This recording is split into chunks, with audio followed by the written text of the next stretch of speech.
Hello, everyone, and welcome to this episode of PodSafe Chocolate. My name is Clay Gordon. I'm your host. I don't have any guests today, so I'm not your moderator. So I'm your host of this episode of PodSafe Chocolate. I'm also the creator, the publisher, the moderator of TheChocolateLife.com. Before we jump into today's topic, which is random chocolate stuff, what I want to do is a quick reminder to let everybody know that this episode of PodSafe Chocolate, as is every episode of PodSafe Chocolate, is sponsored by members of The Chocolate Life. If you're not a member of The Chocolate Life, please go over there, become a member. And while you're at it, if you like the video, give it a thumbs up, subscribe to the PodSafe Chocolate channel, like, comment, do all those kinds of things. It will be greatly appreciated. But today's topic is random chocolate stuff. And it's sort of based on the series that Stephen Colbert does of Meanwhile. I don't have a team of comedy writers, so it's not necessarily going to be supremely funny in that respect. But I wanted to do something which was sort of more surrounding topics around cocoa and chocolate that caught my eye, which weren't necessarily just straight news options. Right?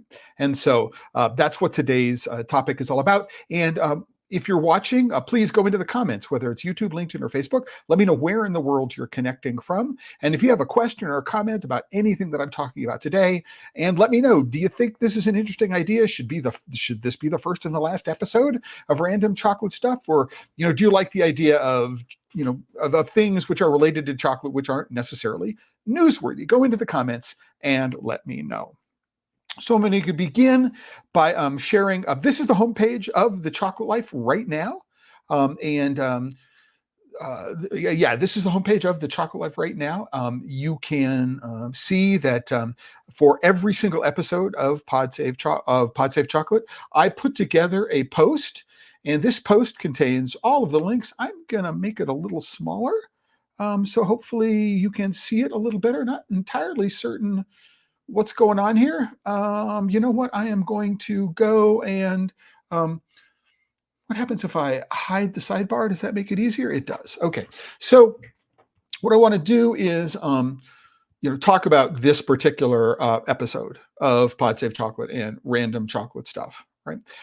But explaining, for every single episode of PodSafe Chocolate, I put together a post on The Chocolate Life, and it contains the links which I'm going to talk about. And the reason why I do it is if you're listening to this as an audio podcast, and you can find the audio podcast by looking at PodSafe Chocolate, and it says the audio podcast dashboard. So after the fact, you can go and you can subscribe to your favorite podcast service and get these audio episodes. There are currently the first 60 episodes of PodSafe Chocolate are up. I'm going to get the next 10 episodes. They're going to be up this weekend. And then I'm going to, once I hit 80 episodes and I'm all caught up, I'm going to keep up on a weekly basis. So that's my plans there. So I want to scroll down and let's just get into today's episode and talk about some of the topics that I want to talk about. The first one of which is newsy, right? And that is if you are interested in either exhibiting or sponsoring or visiting New York for the Salon du Chocolat in the 8th to 10th of November, that episode, that edition of the Salon has been moved, right? And it's now going to take place in March. So March 21st, 22nd, and 23rd of 2025. So at this point, all of the organizers have contacted all of the exhibitors. If you've already bought a ticket, you should have been given the option to either get your ticket refunded or to be able to, keep your ticket as it is. But change the dates, March 21 through 23, 2025 at the Javits. And this is the first. So the point that I want to make here is not just that it is moved, but this is the first edition of the Salon du Chocolat in New York, which is being organized by the new owners of the Salon, which is Messe Frankfurt, which is the organization that runs the big exhibit halls in Frankfurt, Germany. They're going to be running the Salon du Chocolat in Paris, which is the weekend before this is happening in New York. And I just think that there was, some concern that the organizers were not going to be able to pull this off to an incredibly high level of that they want the event to be. And so it made sense to step back and say, what can we do if we have another couple of months to go ahead and do it? And so it requires a lot of courage. I mean, because we had, during the pandemic, the 2019 return of the Salon du Chocolat in New York was a smashing success. After being gone from the New York scene for 5 years or something like that, they came back in New York, really, really successful. 2020, COVID happened. They were going to push it, it went from 2020 to 2021. I believe then it got pushed into 2022, and then it never happened again. And so there was a lack of communication between the organizers and exhibitors and sponsors and members of the general public. And I think that the organizers of the Salon have done a really, really good thing, right, by recognizing that more work needed to get done, and they were focused on communicating with sponsors and exhibitors and members of the public privately before there was any public acknowledgement that this went on. And so there was sort of embargo. I knew about this a couple of weeks ago. There was an embargo until earlier this week. And I'm publicly stating the fact that I think this is a good idea. And it gives me actually more confidence in the organizers that they recognize the challenges that they face. And then rather than doing a job that they're not happy with, and if they're not happy with their exhibitors and their sponsors and the people who are going to be visiting them, they're not going to be happy with, right? I think it's, again, a real challenging decision to try to make. But I also think it's, again, perhaps a controversial decision to make, but I think it's the right decision to make. And I also want to point out that, this is a new kind of post on the Chocolate Life. You see, it says member profile. So if you are, in fact, an annual Guru member, you can get one of these business profiles. And so I will be posting on the Chocolate Life between now and March on a regular basis updates to things that are happening at the Salon du Chocolat in New York City. So you can come here and you can find some information, and we'll be providing links to the Salon website. Maybe you might find this a complimentary way to find information and in an update kind of form. And so, there is a link to the Salon du Chocolat website directly. You can go to the homepage. Right. And there's also a link here if you are interested in purchasing tickets. And so I will be following up with the organizers over the course of the next couple of months and making sure that this page is updated. And if you're interested, there are direct links to email the sales director and the show manager for the site. So if you are interested in sponsorship, you are interested in exhibitors, you can do that. This page, this member profile on the Chocolate Life, is something that provides that set of resources. And this is something that any Guru member of the Chocolate Life can get to. So if you're an annual Guru member, what I will do is I will coordinate with you to find out what content you want to promote about your business on this page. Very, very simple. So, and this is a brand new thing. I'm going to be bringing on a couple of new Guru members over the course of the next couple of weeks. I'm waiting for a couple just to approve this page, because you as the member get to approve what's on this page. Right? So yeah, if you had the thoughts of going to New York City in early November, right, for the Salon du Chocolat, it's now been pushed off to March of next year with that. So the next thing I want to do is, because we're talking about festivals, I want to let you know about Chocoa. So Chocoa, I have been involved in Chocoa since the first year, although I physically only participated from number 2. And then I was there for at least 10 festivals in a row. This year is number 13. There were a couple of virtual festivals during COVID time. But you know what? You can't see this. That's interesting, because it popped it out in a different tab. So, okay, so I want to share the audio from something. And so I've configured my browser a little differently, but there is a link to Chocoa here. I popped it open. You couldn't see it because it opened in another browser window. And I don't know if I can say open in this window. In new window, I don't, there's no way for me to open it in this window. So anyway, so sorry about that. So I'm anticipating something in the future, and what I did is it created a problem I wasn't aware of. So Chocoa 25, it's going to be a part of the next link, which is Amsterdam Cocoa Week. And so Amsterdam Cocoa Week, and I had a chance to talk with one of the organizers yesterday morning about this. And so Amsterdam Cocoa Week is now the umbrella for things that are happening. And it is going to be February 3rd through February 9th in Amsterdam. And Chocoa is going to be happening from the 5th to the 9th during Amsterdam Cocoa Week. And Chocoa is for chocolate professionals. And then there is a 2-day consumer festival, which is going to happen in the same location, the Beurs van Berlage, in Amsterdam. And then Amsterdam Cocoa Week is going to extend beyond the boundaries of the Beurs van Berlage. And so it's to other parts of the city. If you were involved in cocoa and chocolate, right, and you are, especially small makers, and whether that's on the supply side, you're interested in supplying cocoa beans, or whether you are interested in buying cocoa beans and converting them into chocolate, if there is one professional conference that I would recommend everyone go to, it is Chocoa. Right? This is the place where you want to be to understand things. Now, to understand things, I think that if you are a chocolate maker looking to reach a consumer audience, that the Northwest Chocolate Festival, the Dallas Chocolate Festival, the Southwest Chocolate and Coffee Fest, the Midwest Chocolate Craft Chocolate Festival, these are good places for you to go and reach consumers, right? But if you're going to go to Seattle for the Northwest Chocolate Festival, then participating in the unconference makes an enormous amount of sense. But there is a different kind of depth and breadth to the international community that you're going to be able to reach by going to Chocoa, and it will broaden your international experience and awareness. Now, I was part of the Chocolate Makers Forum from the first year that was introduced, year 3. So I moderated it at year 1 when it was a 1-day event.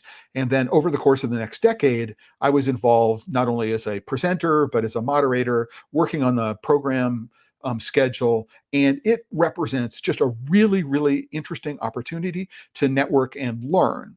Now, you don't have to exhibit, right? But and I would not suggest you exhibit unless you are an experienced exhibitor already, right? If you have exhibited at the Northwest Chocolate Festival or then these things, then going to Chocoa, right? Understanding that it's a very, very different kind of audience, right? And if you haven't been to Amsterdam, the Beurs van Berlage is right next to the stock exchange. It's up the street from the Centraal station, not far from the Dam Square. And for a couple of hundred years, right, cocoa was traded in the Beurs van Berlage. It has this connection to the history of cocoa in Europe, right? And Amsterdam is the port where there is more conversion, more grindings, more conversion of cocoa beans into derivative products. It's like than any place in the world. And so this is an opportunity to connect in ways in a very, very short period of time that you would not have in any other small festival in the world. There's going to be, as a part of Amsterdam Cocoa Week, not this year, but last year, they did the Cocoa of Excellence presentation. There's going to be a partner meeting, I believe, with the World Cocoa Foundation. There's a lot of stuff that's going on in Amsterdam over the course of this week. And I would recommend that you go and you put this on your calendar now for serious consideration. And I'm going to be following up on this on the Chocolate Life over the course of the next couple of weeks. I'm hoping that I can arrange to be there this year. The last time I was there in person was in February of 2020 before COVID lockdowns. I'm going to be in Rotterdam in a couple of weeks, not in weeks, in 10 days. I'm going to Brussels for the British Society of Flavorists Conference. And then I have arranged to go to Rotterdam. On the Monday day trip from Brussels, I'm going to be visiting with friends and colleagues, Heinde and Vera. So Ewald and Jan Willem, they've moved to a new factory. I haven't had a huge amount of opportunity to walk around Rotterdam. I'm really looking forward to seeing what it is that they're doing. And Mark, and Yuri, if one of you is listening to this, Today, this is, from Ewald, is where I learned about Bastardsuiker, which is this really, really interesting beet-derived sugar, which is a part of Dutch culture. It's a PDO in the Netherlands. And so, diving back into this is going to be really, really, really, really exciting to me. And I'm going to be following up on Chocoa and on Amsterdam Cocoa Week over the course of the next couple of months. And hopefully, if you have questions, you can ask them to me, not just to the organizers in Amsterdam. So just wanted to let you know, because I think it was really, really important. Next item is, I think, the newsiest item of all of the things that I'm going to be talking about today.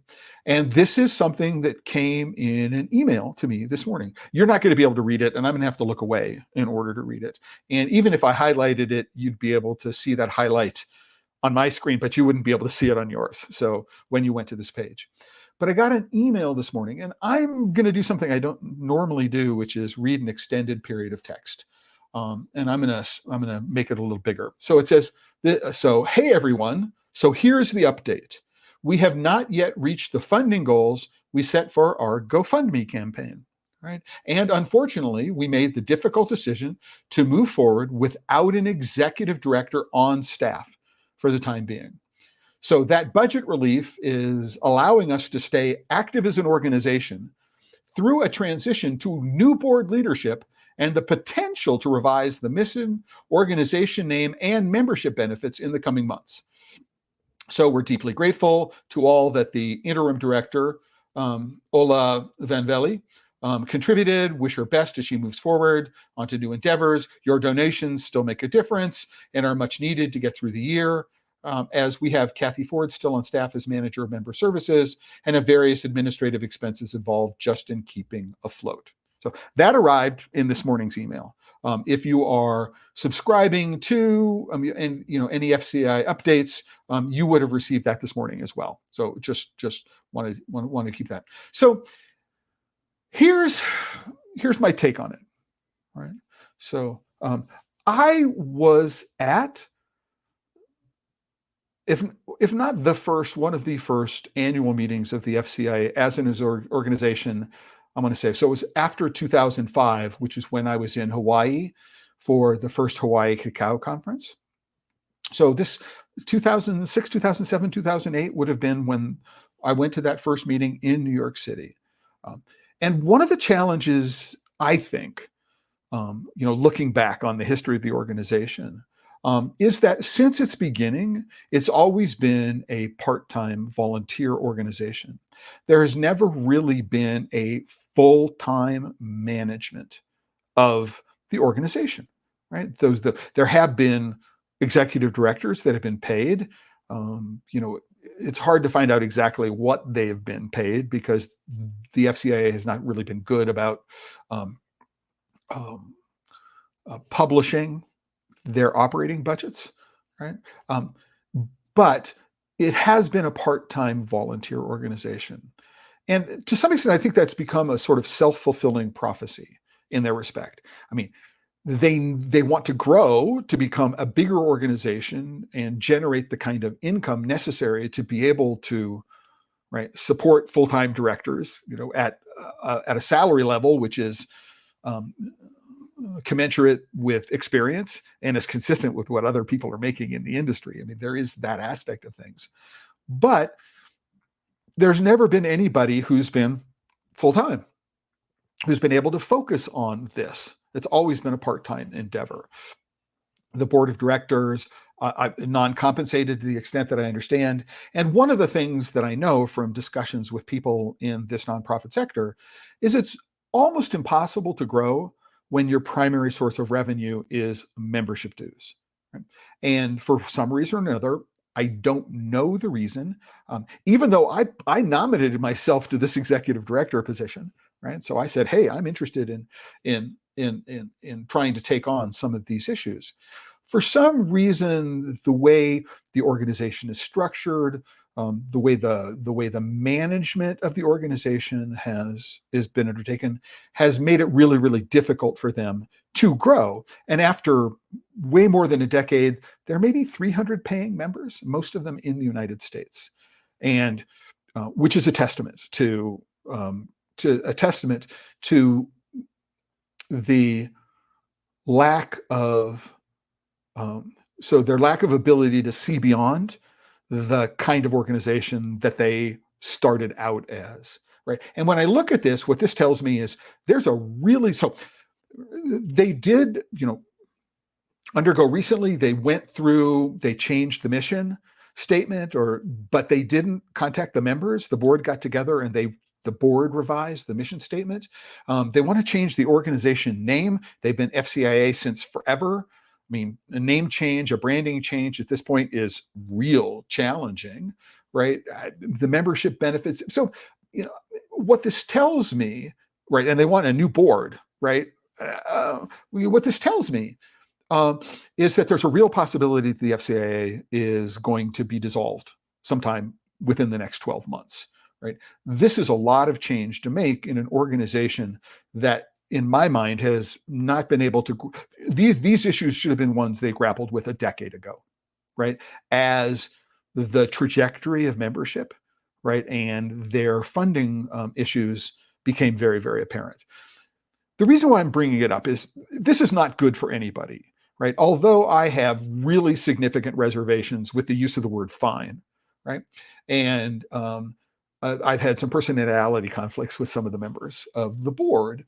I mean, in fact, the industry, the specialty chocolate industry, does need an organization which fits into this niche, because the World Cocoa Foundation is not going to do this. The ICCO is not going to do this. There is, the Northwest Chocolate Festival is not going, this isn't going to grow out of the specialty of the Northwest Chocolate Festival. So there does need to be an independent organization, right? Should it be a trade organization, which is what the FCIA is set up, as opposed to a 501c3? There are advantages of one compared with the other. So there's a lot of work that needs to be done in order to do it. And I would be sad if the FCIA were to dissolve, but I would be irresponsible, right, in my role as a journalist, as somebody who's covering the industry, to say, okay, let's anticipate the fact that this might be something that happens. It does dissolve.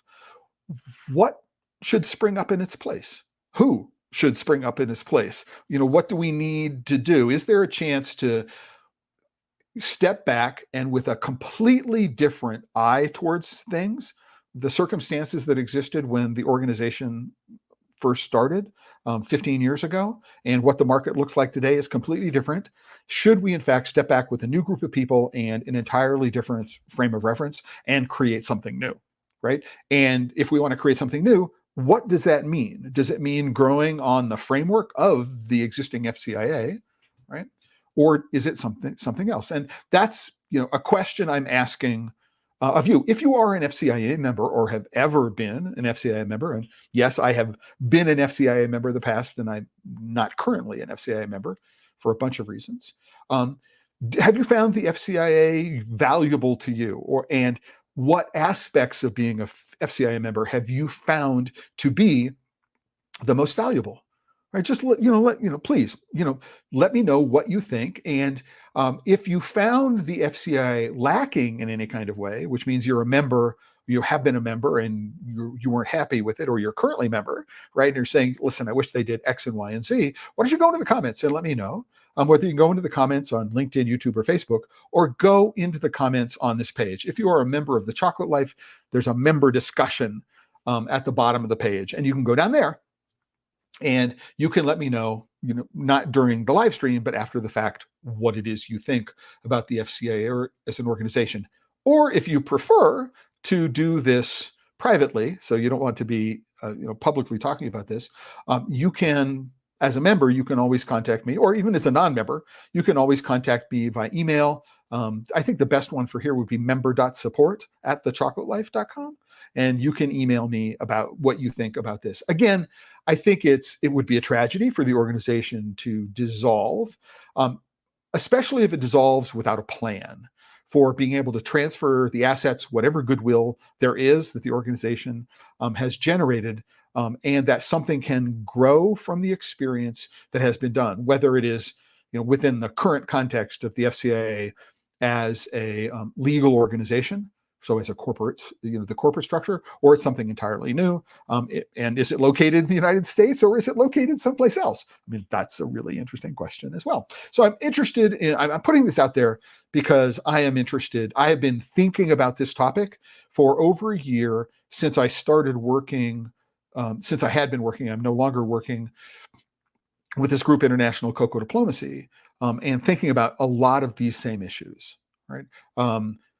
Yeah, it was quite shocking to get this email, this blunt, this message in this morning's email. But let me know what you think. Am I completely overreacting to this? Do you think there's something else that we can take away from this? Do you have a different interpretation of what's going on? Please let me know, and I will go from there. So the next post that I want to get to, again, I don't know that I'm going to have to go and, oh, you can see this because it did open up in the same page. Great. Oh, because it's on the Chocolate Life, not on another website. So this was an episode of Pod Safe Chocolate that went all the way back to last February, I believe. It was a conversation with a Volker Lehmann, and it was a conversation about cacao beniano. And there was a comment to this that was right after the episode was published 8 months ago. And what Mark at Blue Spruce asked some questions, right, about some of the terms that were used in the post. And it wasn't until a couple of days ago, and this is actually the post that sparked my idea for random stuff, so definition, please. So there is a map here on the page. So if we scroll back up, there's a couple of maps here. So one talks about Bolivia and the area around La Paz, and one talks about the region from the Upper Beni, and it also includes the Tenes region of the Eastern Beni. So it's a huge section. So let's talk about some of the questions that Mark asked. Mark, I'm sorry it took me so long to get to this, right? But I wanted to do that.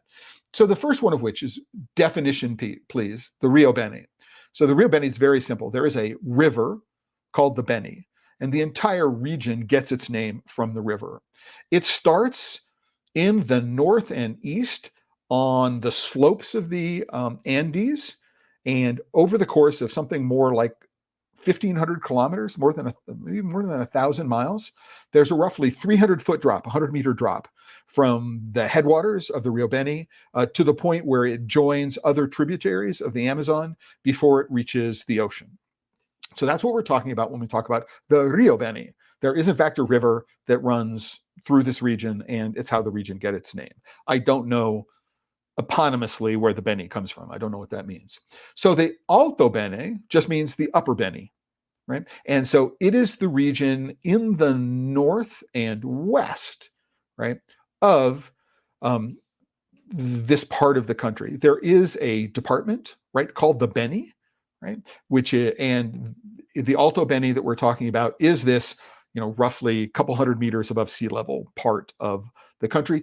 It is, let's go back to the map. We'll see this. In this map, what we'll see is here's, again, if you're watching this as opposed to listening this, you can go to the page. If you're listening to this after the fact, you'll see we have La Paz here. We're heading north and east. We're heading over the Andes out of La Paz into a region which is generically known as the South Yungas.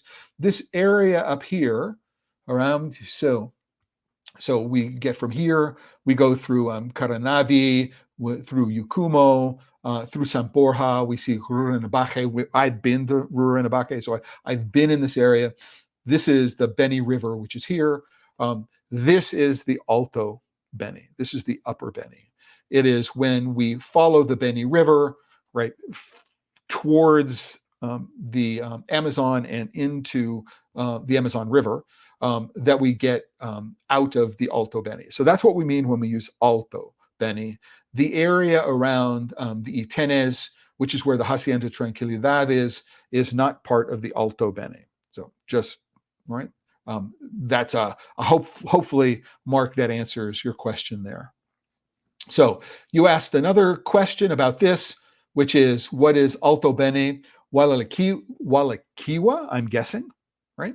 And so that's a place name, and I don't know where in this region that is. I would go search it up on a map. I would use Google Maps and find out where that is. I don't know, but it could be the name of a farm, or the name of a cooperative, or the name of a town. And so if we talk about Alte Bene Larikewa, what we're doing is we're talking about beans which come from this location. So Beniano heirloom. So the heirloom designation is probably one that is bestowed by the Heirloom Cacao Preservation Fund project. And oh, by the way, that's an interesting thing about what happens. The FCIA and the HCP are very, very closely aligned. And so what happens to HCP? It is an independent, it is a 501c3. But what happens when this close relationship between the FCIA, if the FCIA transforms into something, how does that relationship between the FCIA and the HCP, how does it manifest itself? What does it mean for the HCP?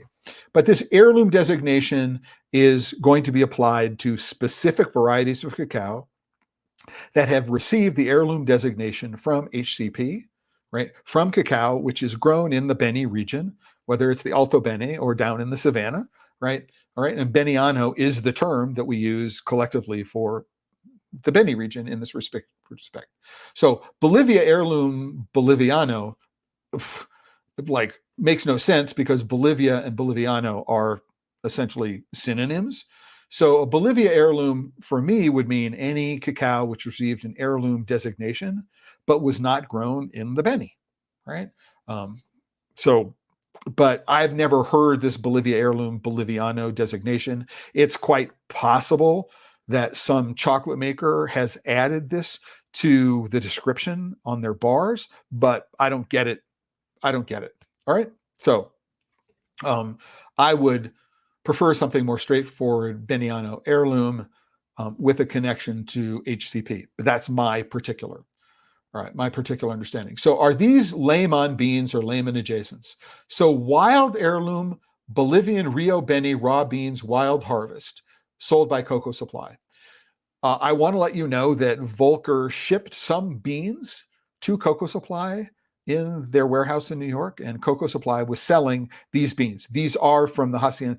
I don't believe they're selling them any longer. They were selling them, this might have been 8 months ago when they were available. They may have been sold out. But those wild beans were, in fact, from the Hacienda Tranquilidad. And I think that, but nowhere near the Rio Beni. The Rio Beni doesn't go near the Hacienda Tranquilidad. But these are going to be from the Hacienda Tranquilidad. So Bolivia Wild Harvest, Bolivia Boliviano type, HCP Heirloom Tranquilidad, sold by Chocolate Alchemy.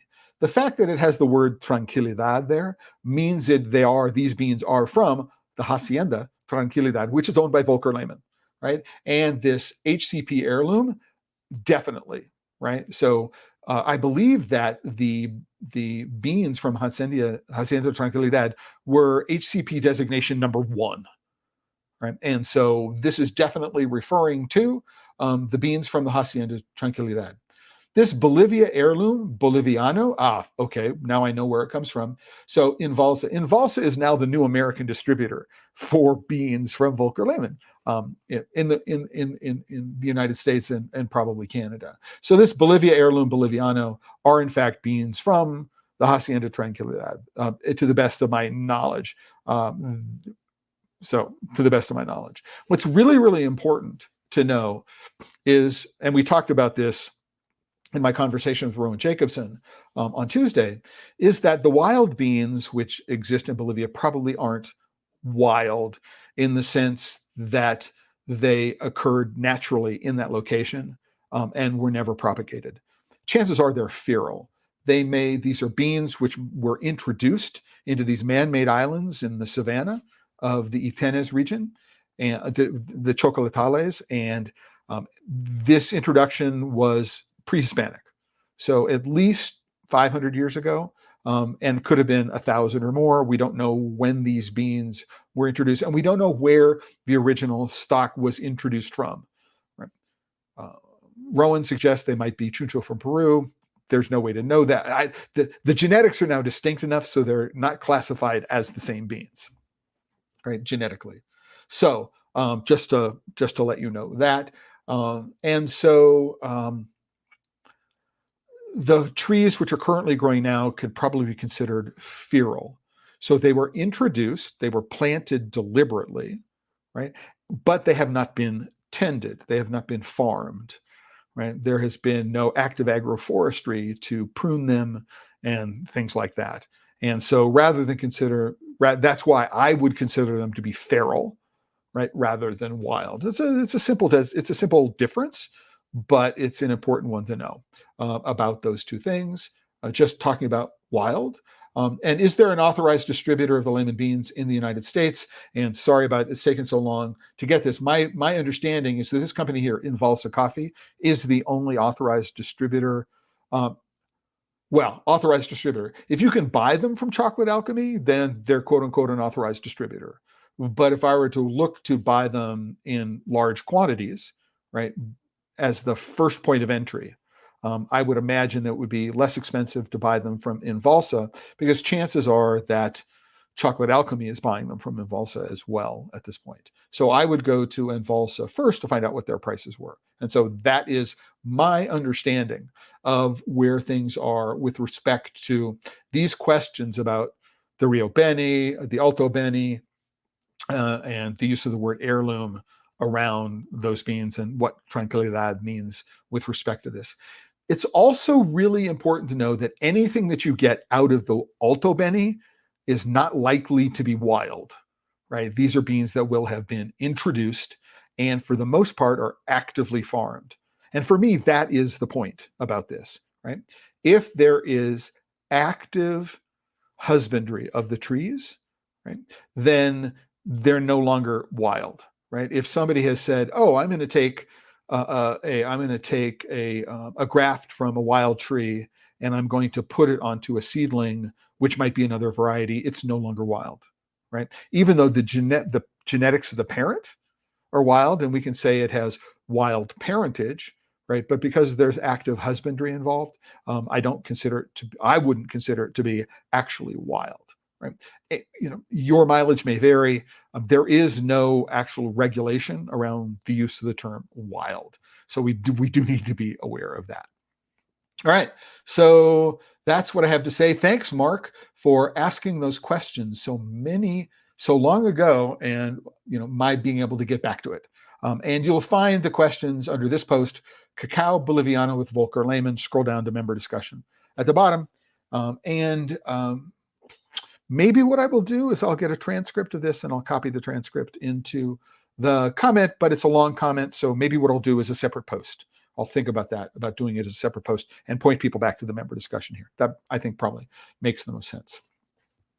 The next thing is for people who may or may not have heard, I am going to be releasing a copy of my pyramid tasting handbook.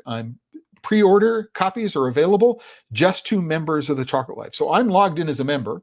You see this green button says account up here. So I'm logged in as a member so we can see the whole thing.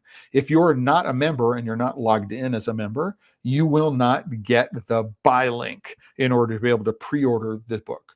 But the pyramid tasting handbook is the method that I developed, right? When I give a tasting class or I give a pairing class, this is the method that I use, right? And it took me about a decade from the time I introduced my first rating system on chocophile.com back about in 2001 to be able to really hone it in.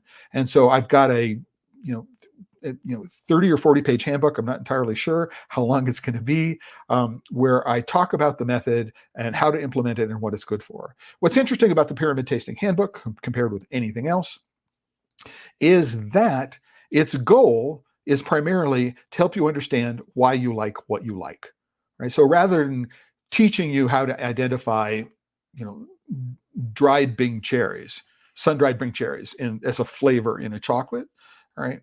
Which I call the descriptive method. The pyramid tasting handbook is about how do I go about quickly understanding what attributes of chocolate, whether they're aroma, or taste. So aroma is in the nose, taste is in the mouth primarily. Aroma is primarily in the nose. There's some in the mouth, right? And texture, right? So we have those three individual components, which together, right, along with some other aspects, all contribute to flavor. So how am I able to very, very quickly understand what aspects of what I'm eating, right, are the ones that I like and the ones that I don't like? Because I think that it's more important when you try a new chocolate for the first time.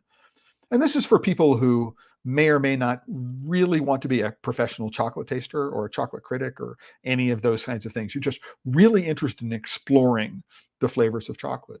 You want to put something in your mouth and go, oh, I like this, right? Oh, and I like it because X and Y and Z, right? Or, I can appreciate it, but I really don't like it, which is where a lot of chocolate fit is for me. I go in and go, man, this is a really interesting flavor, or this is a really interesting experience, but it's not something I'd want to eat on a regular basis. I mean, I'm happy that I had the experience, but I'm not going to make it a part of my regular routine. All right. And that's what the Pyramid Tasting Handbook is designed to get you to. What do you like? Why do you like it? So that when you put something new in your mouth, you can say, oh, this is pretty cool. This is why I like it. So if you are a member, whether you're a free member or a premium member of TheChocolateLife.com, once you're logged in, you'll be able to go down and you'll be able to see the purchase link, which is this little brown button here. If you're not a member, you'll get to see the first paragraph or two of the page if you're not logged in. And the delivery of this edition is going to be roughly November 31st. 30 days after November 30th or December 1st. And then on Sunday, December 8th, I'm going to be holding a virtual meeting for all of the people who've pre-ordered the book. And we'll go through a one-on-one discussion of how to use it in your daily life and in your chocolate tasting work. And the pyramid tasting approach works for other things besides chocolate. So if you're interested in understanding more about the wine you like or spirits that you like, or you're interested in pairing beer and chocolate or wine and chocolate, cheese, whatever it is, the pyramid tasting technique is really, really good for that. For members, free members, and for premium members, the price is the same, $9.95 US to order a personalized PDF copy. If you're a premium member, you'll receive updates to the book for as long as you maintain your membership. So that's a perk to become a premium member of that. And then after all of this goes live to the public, in terms of the PDF, the pre-order period is over and I've delivered everything to members. I'm going to put this up on Amazon as a EPUB or print publication. So you'll be able to do a print on demand version, and you'll also be able to get an EPUB for your Kindle or other e-reader that you're looking to do. So that's what's going on here. This has been a labor of love, and it's an interesting challenge for me to go and really codify all these things that have been sort of hovering around into the ether of mine for the last couple of years to do. All right. So what I want to do now is I want to get to this, and then I'm going to change some other.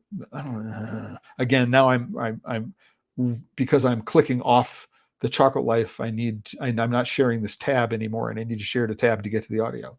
What I want to do is I want to talk about this post. So my daughter is in Pittsburgh. She went to a coffee shop the other morning, and she saw a ruby chocolate syrup, right? And I immediately went, ick, ruby chocolate. It's like, why would I want I'm making a coffee drink, and why would I want the flavor of ruby chocolate in my drink? I don't know the answer to that question, right? So I went and did a quick searching on it. And there's a link here for the company. You can't see this because I'm linking off to another website. What I'm going to do is I'm going to very, very quickly change my browser settings so we can see that. But what I wanted to do is I wanted to play this, and I wanted to play the audio from this. Discover a brand new way of inventing drinks. Drink design. Developed by 1883 to elevate mixology beyond what excellence. I want to suggest, and I'm going to talk over this, what I want to suggest is that ideal syrup flavor, if you are perfect selling glass, chocolate, styling, that food pay very, very close attention storytelling, to the way and 1883, this company, they're all part of the process. talking stimulating about, all 5 senses. anyway, he's talking With this new about vision, this bartenders and line. baristas can craft unique emotional experiences. Very, very We are the drink designers. right? Emotional experiences. They say that they're the drink designers. You're the chocolate designers. Your bar smiths, for example, might be a way of thinking about yourself. So I put this in here. I wanted to play it because I wanted to emphasize just how that this might be a catalyst for thinking about the way you talk about your products, right, in a bunch of really interesting ways. So it's here. The link is in the post for today's episode. What I'm going to do really, really quickly is I'm going to remove that. I'm going to, I have to stop it. Then what I'm going to do is I'm going to share my screen, and I have to share, because in order to share the audio, I have to share just the tab, not my entire screen. And then now, because I'm sharing my screen, I can go into some other things. So innovation, what is innovation, right? And so at a magazine called Food Dive, right, it's something that I subscribe to on a regular basis.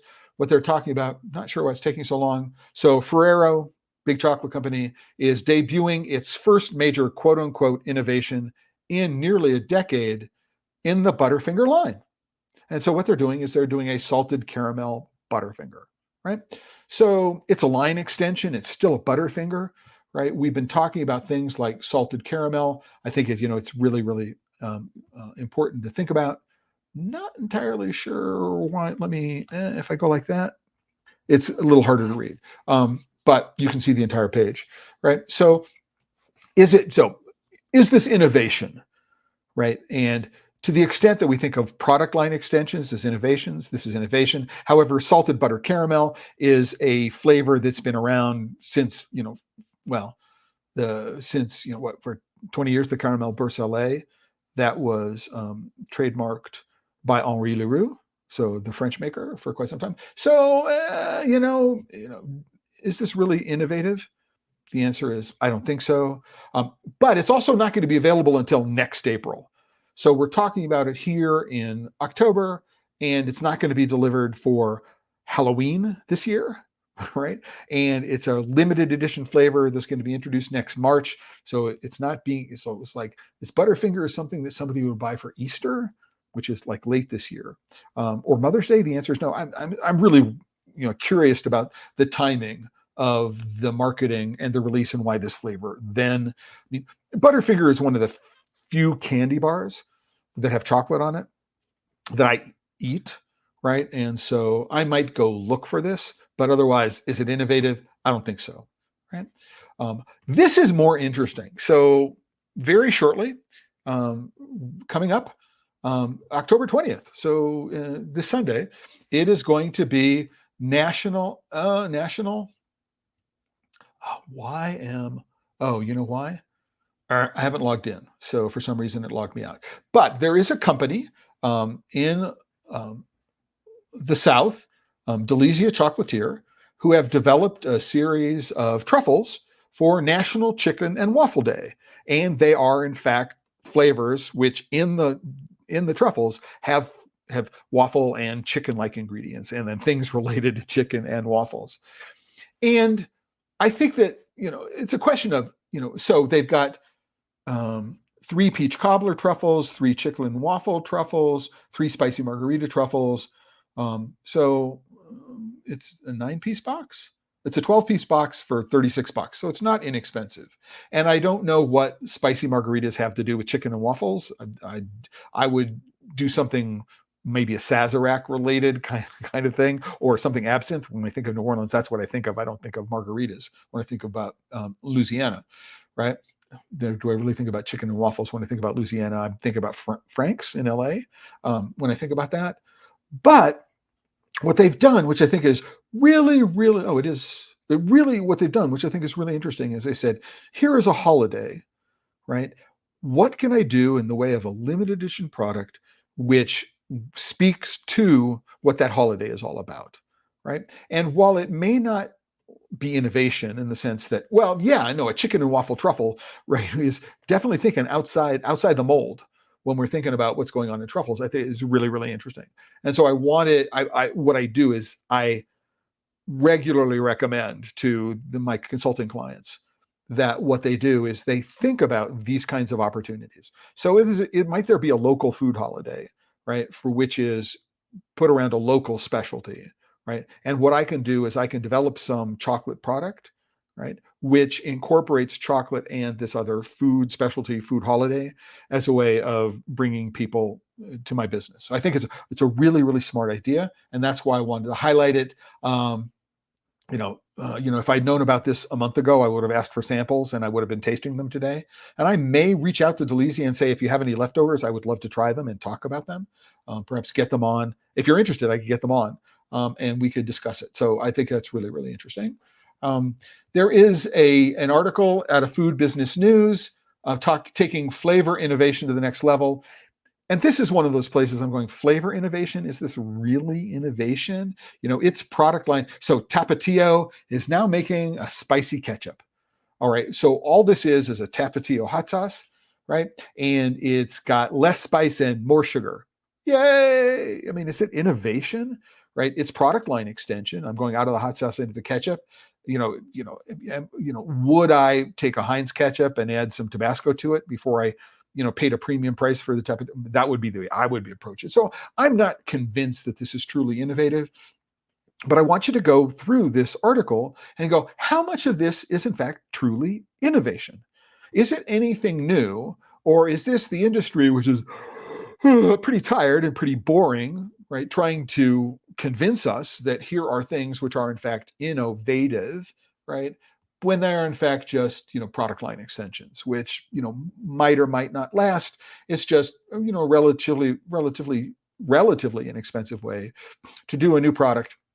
Nobody's unseating Heinz ketchup. I'm just sorry. Why would I go into the ketchup world? I don't know the answer to that question. I wouldn't do it. Right. Let me know what you think. Is it interesting to you? But read this and go through it and say, oh, I think. Could you find something in here that might talk about a flavor combination that you go, that makes sense for my business? That might be a way to use this article, right? Or, oh, I see something in here that would make sense for a holiday near me, right? To do things. So think about this less perhaps as innovation than as a kind of inspiration for new product development for your own business. I like that a lot. So confectionery news. We're talking about, again, similar kind of things. So we have NPD from Hershey's to Chupa Chups. And I'm going, Chupa Chups, right? And look through it. It's like, what are they talking about? Hershey's has got a bunch of new products. I'm not entirely certain about it. So, right, there'll be a new vanilla Kit Kat. Is that innovative? No, I don't think so. They're going to launch super king size bar. Is that innovation? I don't think so. So there's going to be a 12-finger pack. Again, the way the industry thinks about innovation, I'm not a fan about it. But again, there might be something in here, right, that triggers to you, oh, this is inspiration, not innovation, for things that I might do. Right. And I think that's where I want to cast some of these things, again, as inspiration rather than innovation. Another confectionery news article, super candy, right? So super candy, it's high protein candy, right? So, and we have this whole move toward healthier for you, functional to this, that, and the other. Is it innovation? We're talking about sugar-free confectionery and how the size of that market will be growing, right? So go take a look at it. They're talking about specifically a company called Protein Candy launched what it claims to be the world's first super candy. Whatever, right? They can claim whatever it is they want. Is super candy, is there a new category called super candy? And it's like, how is this not a protein bar, right? Because most protein bars are in fact candy bars in some respect. It's just marketing and branding. However, go through, take a look at this. You can say, hey, I may not call it super candy. I may not call it a protein bar, but this is something that makes sense in the context of my business. It could become inspiration, right, for flavor and ingredient combinations that you might use rather than super candy. Super candy. Isn't that nice? I'm like the church lady from Saturday Night Live. I'm not convinced, but super candy. Sorry to Dana Carvey Yeah, Dana Carvey, for not getting that impression very good or very well. I may have mentioned this in the October News and AMA, right? AI like having a crystal ball for flavor trends. Again, what I think there might be some interesting things to think about here. Not that this is news, but they're not talking about Chat GPT here, right? And this is actually a topic, and the reason why I mention it, this is a topic which we're going to be, which is one of the presentations at the British Society of Flavorists Symposium a week from today in Brussels. And I am going to be writing about AI in the confectionery industry, specifically in chocolate, for the November/December issue of International Confectionery Magazine. And so this is going to the use of various AI models, not necessarily the large language models that we think of, which are part of ChatGPT and things like that when we ask it to write something for us, right? But there are a number of other AI, neural network, deep learning, and other models and generative AIs that can be used. And a lot of the way AI is going to be used is going to be, say, how do we take what we know about consumer preferences and then dial in on a flavor, right, that might meet, right, particular flavor needs. And flavor in this point is, this combination of taste and smell, right, and trigeminal sensations. So the sensations that contribute to what we call mouthfeel. How does the way cocoa butter melt, or whatever the matrix fat or gel that we're talking about is, what all the taste molecules and aroma molecules are embedded in, right? We'll call that the matrix. Right. And then, what does that mean? And can we go and use sensory data from hundreds and hundreds and thousands of products and people?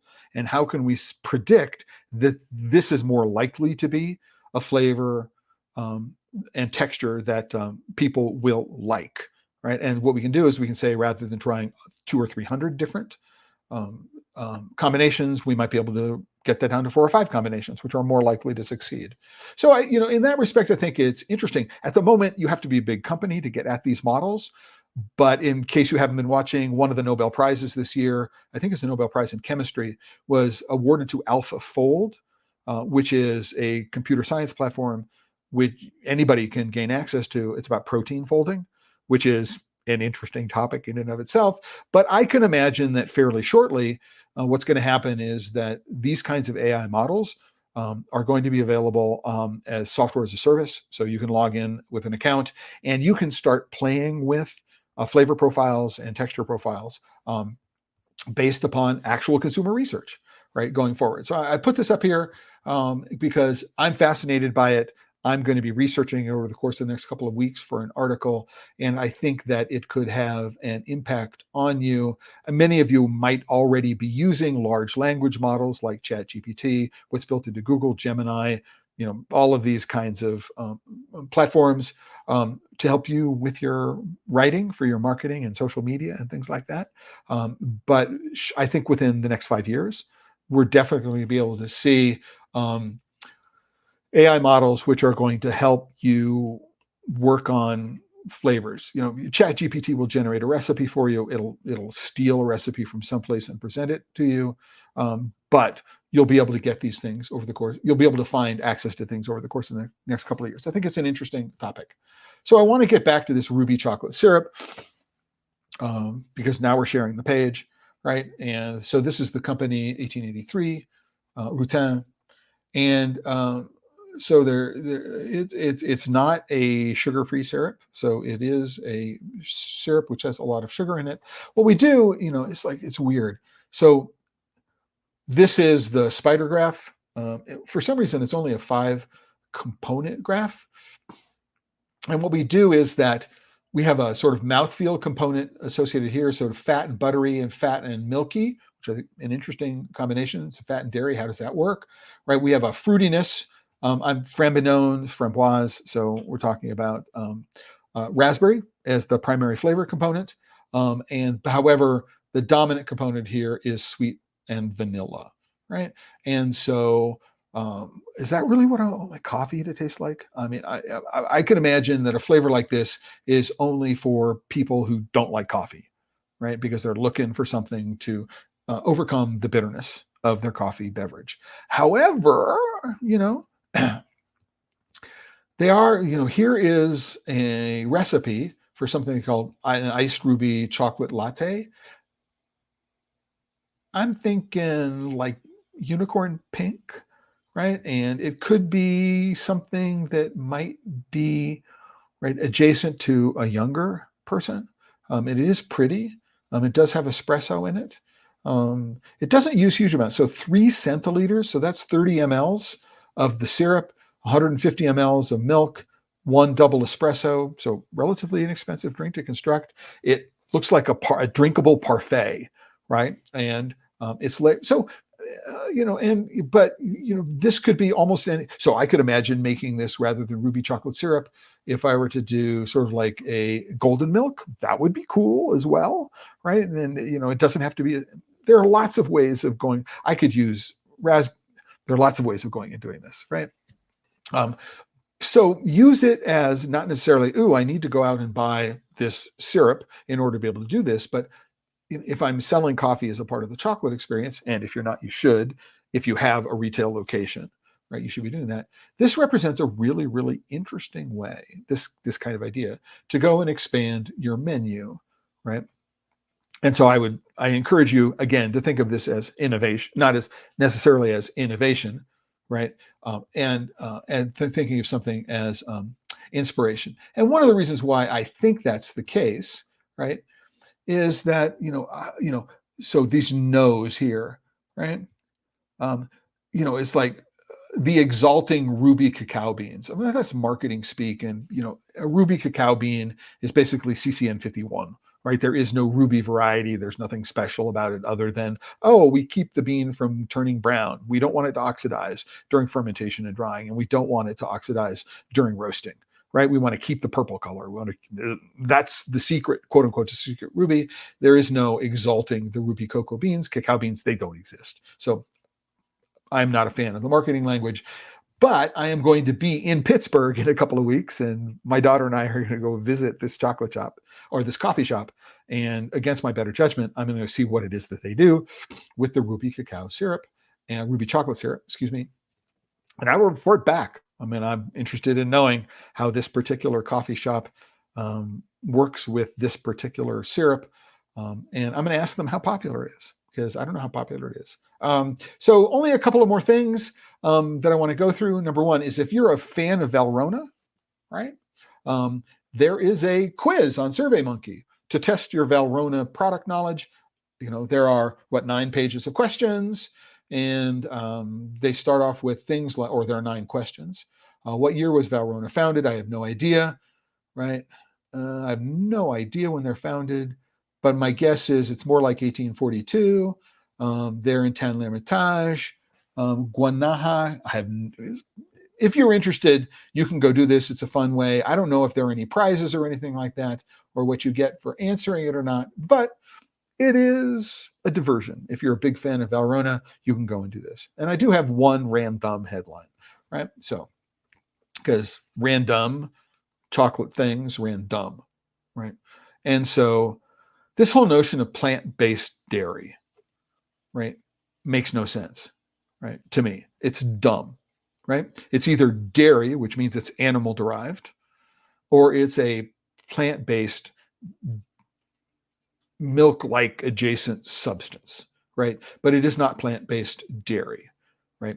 That makes no sense. So what I want to do is I want to talk to everybody who's in this industry, right, to say, stop, right? Using this almond milk is not plant-based dairy. Oat milk is not plant-based dairy. By definition, in the United States, this is something that the milk lobby wants to say, is that dairy has to come from an animal, right? And if you don't specifically say that it's goat's milk, for example, it has to come from a cow. That's the definition. That's what dairy is. And they're trying to move away from this whole notion of like plant-based dairy stuff. So I think this is a dumb headline in the sense that it's unnecessarily confusing. right? To talk about all this stuff. It's like, is this where we want to go? This whole notion of what plant-based chocolate. Well, why wouldn't chocolate be plant-based? What are we putting into the chocolate that is not derived from a plant? Well, if you're using synthetic vanilla, that might be. If you're using PGPR, that might be, right? If you're using a dairy milk, then it's not plant-based, right? But it's like, so I'm using a non-dairy milk equivalent or a milk replacement substitute. We have cocoa butter equivalents, cocoa butter replacements. Why don't we call these dairy equivalents or dairy replacements? It would make sense, right, in terms of the way the products are talked about to go do something like that. Anyway, that's it for today. We got through everything that was on my list of things to talk about. There is an episode. There's a post for every episode of Pod Save Chocolate. The one for today has this little cute pig. It was just random. I actually searched on image websites using the keyword random, and this is one of the images that was suggested to me. I really liked it for one reason or another, and so I used it. That's why I chose it. So there's a post. All of the links to everything that we discussed today are in the post, and if you're listening to this as an audio podcast, you can go and click all of the links and follow along as you're listening in the future. All right, so that's why I do this. And at the top of the page, let's go to the top of the page. You'll see this thing that says Pod Save Chocolate. And if you click on the down arrow, there's an audio podcast dashboard. So you can go and find out where it's available, Spotify, Apple, all these platforms. You can subscribe to it. And then there's also a complete archive of every single episode of Pod Save Chocolate. So you can go find them as well. You're interested in doing that. That's something that I've put together for everyone. Excuse me. And if you click onto the homepage of The Chocolate Life, you'll be able to see all of the stuff that's going on. And there's a little green icon at the top. I'm logged in. It says account. If you're not logged in, it will say join. Right. So please, if you appreciate what it is that we do and want to support what the work that The Chocolate Life does, please go join The Chocolate Life. There's always a free membership level. Right. And if you have the resources to be able to support the work I do, paying for it, then that would be great. You'll have the choices that are there. Of course, there are a lot of demands on everybody's cash these days. So if it's not something you can afford, then please don't. And I want to thank all of the members of the premium members of The Chocolate Life, especially. I've had, monthly members who've been here since 2020, February of 2022. Right, who have contributed $5 a month for the last couple of years, and thank you to all of those. And again, if you're a Guru member, then there's this new perk, which is the member profile. And if you're a business and you want to be able to talk about both supporting The Chocolate Life and for The Chocolate Life to support your business, consider becoming an annual Guru member, and we'll do that. Before we go, want to do a quick shout out to Luis Felipe Trujillo, who is watching on YouTube. Nice pod today, Clay. Thank you very much, Luis. Thanks for letting me know that you're here, and thanks for the kind words. Right, I do want to mention before I head out today that I am going to be traveling this coming Tuesday. I'm going to be on my way to Brussels. I'm going to be on the plane from Phoenix to Chicago to Brussels pretty much all day next Tuesday. So there will be no episode of Pod Save Chocolate unless for some reason over the weekend I am inspired to pre-record an episode. At the moment, I'm not inspired. I don't have a topic that inspires me to do so. But hey, go into the comments, right? Let me know if you think that there's a topic that you think might be interesting, you want me to talk about, and I can put something together over the weekend. This coming Friday, so a week from today, I'm going to be in Brussels, and that's the day of the symposium. Right. So I am not going to be able to do a live episode on Friday. Again, if I find the time from my hotel room in Brussels, and there is a topic that I do want to talk about that inspires me between now and then what I will do is I will put together an episode for next Friday, but it will be a recorded episode. It will not be a live episode. I'm also traveling the next Tuesday, the 29th, back from Brussels to Pittsburgh on that day. And so because I'm traveling, unless I am inspired to produce something at the last minute, I'm not going to do an episode. So it'll be 3 weekends in a row, three days in a row where the likelihood of an episode is extremely low. I'm looking forward to on Saturday, a walking tour of chocolate in Brussels that I'm organizing for myself and others. If you're in Brussels and you want to join me, please do. Let me know. Email me at member.support@TheChocolateLife, and we can talk about where I'm going to be. I'm going to be meeting up on a colleague for lunch on a couple of days, Laurent Gerbeau, meeting with him. If you've been to Brussels and you haven't visited Laurent's shop, it's, I think, the most interesting chocolate shop in Brussels at the moment, in the sense he produces things which are not traditionally Belgian. I think that's the way to describe it.